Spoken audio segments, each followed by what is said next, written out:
This is really tough as a Met fan to make this video, but the Mets, who were once basically a lock to win the NL East, they had the best record in the major leagues.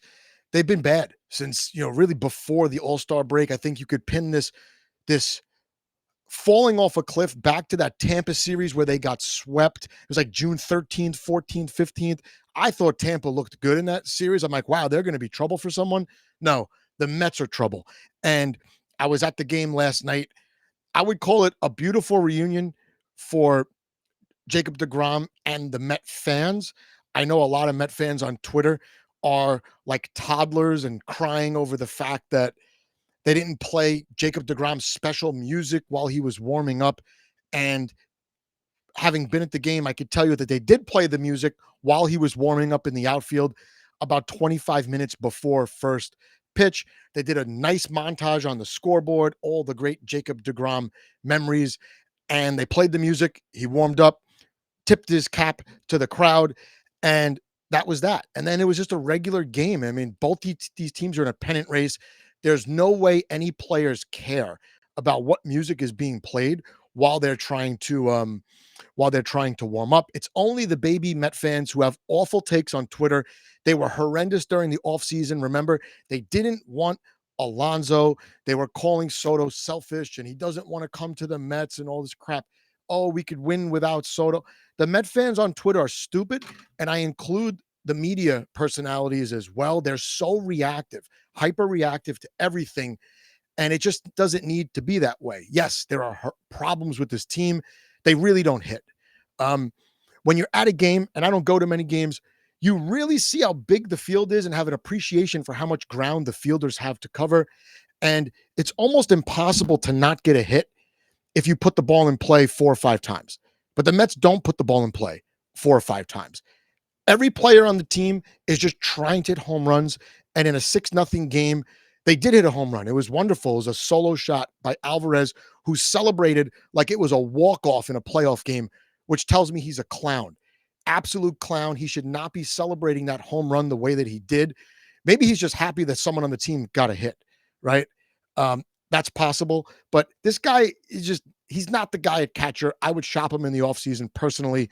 And that's not me being reactionary. He just really hasn't lived up to anything that the Mets put out there about him. He's not this franchise catcher.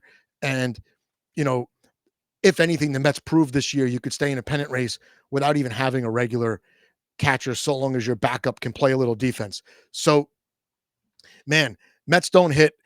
The defense plays their infield all the way back against the Mets. And even in a 6-run game, the Mets have all these speedy guys who are stealing bases. Like, can you lay down a bunt maybe? At least make it a threat. If you laid down a bunt, it would be successful more than 50% of the time. And that goes for the major leagues as a whole. There must be some unwritten agreement between franchises that they're not going to bunt. And this allows this kind of data-informed shift to bring all the batting average down to around 260 for the good hitters, 280 for the really good hitters. And then it's a miracle if a player hits 300 these days. It's a miracle. And it's because these guys are constantly trying to hit home runs, even when a home run really doesn't matter in the game. You got 6-0, no one on base, Alvarez swinging for home runs. It's stupid. It's really stupid. But here's the matchup for today. Another Mets highly touted rookie. This is an exciting game. You got Corbin, the lefty. I mean, Mets are lefty loaded in their lineup. I know they have some switch hitters, but Lindor really isn't a switch hitter, and Mauricio definitely isn't a switch hitter. Not a switch hitter. These guys are lefties. So little worried about this matchup, but Corbin's hittable. Corbin's absolutely hittable, and Sproat maybe got the butterflies out last start. He wasn't perfect, but hey, these guys are ranked very high in the organization for a reason as far as prospects go. This guy needs to get out there and pitch, and I really hope he has a great game. And of course, Tong had a rough one last night. I was at the game. The fans were not booing Tong. The fans were cheering every pitch for this guy. They wanted to see this guy pitch. A lot of Met fans bought the tickets, probably not knowing the matchup they were going to see. And when they see DeGrom and Tong, you're like, oh, this is awesome. Bought the tickets a month ago. Now I get to see this awesome matchup. I want to see Tong pitch. The Met fans booed when Carlos Mendoza took him out in the first inning. In the first inning, I get it. He walked a couple guys. He walked the leadoff guy. That's a big no-no. Some of the hits were cheap. Like he jammed two of the hitters on their hits. Two of them were bloops. The double was a bloop, right? The last batter that he faced, and Nimmo looked very awkward getting over there. I hope Jonah Tong, he didn't throw a lot of pitches. Hope he bounces back strong. Maybe comes back on 4 days rest and makes up for it. It's been up and down for this guy. But all the Met fans want these young pitchers to succeed. They want them to succeed. Postseason picture right now, the Mets are still in. The Mets are in charge of this wild card race. It's not the Giants. It's not the Reds. The Reds have a rough schedule the rest of the way. I think it's basically the Giants and the Mets, which is ironic because of the trade deadline, where the Mets GM absolutely failed to improve the team at the trade deadline. He just kind of rearranged the furniture on the deck of the Titanic. This guy did not replace AJ Minter when he got hurt. The Mets had no eighth inning guy the whole season. They abused the likes of Stanek, Brazoban, Garrett. These guys, man, they got burnt out. And speaking of burnt out, Clay Holmes is not a starting pitcher. This guy is more than doubled his career high for innings. They should have shut him down. Clay Holmes should have been shut down. The All-Star break is a break, right? You could skip guys. Clay Holmes needed like 10, 15 days off, or maybe even convert him to the bullpen, let him eat some innings in the bullpen for the rest of the way.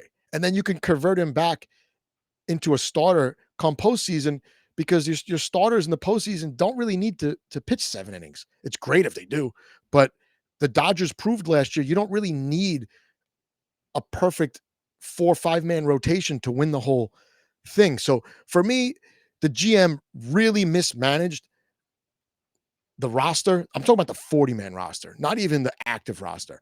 And Mendoza's been taking the heat for it. What do you want Mendoza to do? Not make pitching changes? I mean, he's clearly getting instructions from the GM.